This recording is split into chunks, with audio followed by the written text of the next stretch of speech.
সুকান্ত বনাম শুভেন্দু, শুভেন্দু বনাম দিলীপ, বঙ্গ বিজেপিতে আপাতত এইসব গল্প শেষ হয়েছে। রাজ্য সভাপতি হিসেবে উঠে এসেছেন শ্রমিক ভট্টাচার্য।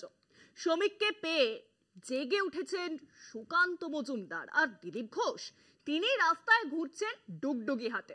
সে যাই হোক, আসল কথা হলো নতুন সভাপতি পেয়ে গেছে বিজেপি। এবার নতুন কমিটি তৈরি করার পালা। এই নিয়েই কিন্তু শুরু হয়েছে হাজারো জল্পনা।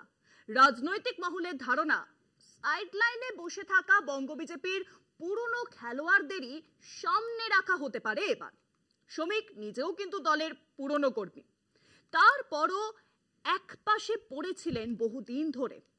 সাইডলাইনের ব্যথা তিনি ভালোই বোঝেন। এও বোঝেন রাজনীতির হাঁড়িতে পুরনো চাল কতটা ভাতে বাড়ে। মোট কথা, শ্রমিককে পেয়ে আশা বাড়ছে পুরনো নেতাদের। কিন্তু যারা তত পুরনো নন তাদের এবার কি হবে?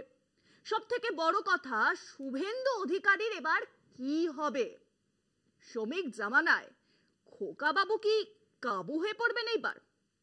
দেখাই যাক।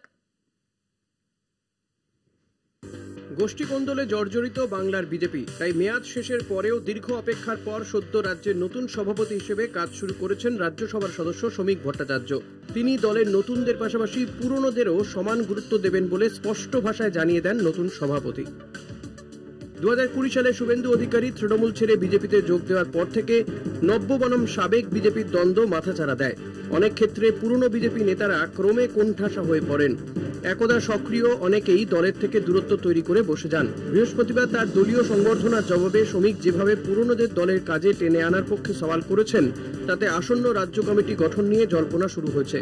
দলের সাংগঠনিক রীতি অনুসারে নবনিযুক্ত রাজ্য সভাপতি তার টিম সাজাবেন। ফলে শ্রমিক তার নিজস্ব বাছাই পদ্ধতিতে কাকে কোথায় আনবেন, কাকে কাকে বাদ দেবেন, এই নিয়ে চর্চা শুরু হয়েছে। শ্রমিক যেহেতু 4 দশকের বেশি সময় ধরে আরএসএস, জনসংঘ ও পরে বিজেপির জন্মলগ্ন থেকে সংগঠনে যুক্ত, তাই তার পুরনো অনেকেই নতুন কমিটিতে ফিরে আসতে পারেন। ফলত নব্য বিজেপির যারা সংগঠনে বিভিন্ন পদে এতদিন জায়গা পেয়েছিলেন, তাদের অনেকের বাদ যাওয়ার সম্ভাবনা দেখা দিয়েছে। বিজেপির গঠনতন্ত্র অনুসারে রাজ্য সভাপতির পরেই সর্বাধিক গুরুত্বপূর্ণ হল সাধারণ সম্পাদকের পদ। এই স্তরেই একাধিক মুখ বদল হতে পারে একাধিক মোর্চার নেতৃত্বেও। শ্রমিক তার কাজের সুবিধের জন্য সংগঠনের নেতৃত্বে বেশ কয়েকজন পুরনো নেতাকে ফিরিয়ে আনতে পারেন বলে জোর জল্পনা রাজ্য বিজেপিতে। সাসপেন্ড হওয়া বা বসে যাওয়া কিছু নেতার ওপর থেকে শাস্তি তুলে নেওয়া হতে পারে বলেও মনে করা হচ্ছে। রাজ্য বিধানসভা নির্বাচনের আর 1 বছর সময় হাতে নেই, তাই নতুন সভাপতিকে দ্রুত তার টিম সাজাতে হবে। সূত্রে খবর, চলতি মাসের মধ্যেই নতুন কমিটি করার কাজ শেষ করবেন শ্রমিক। কলকাতা টিভি।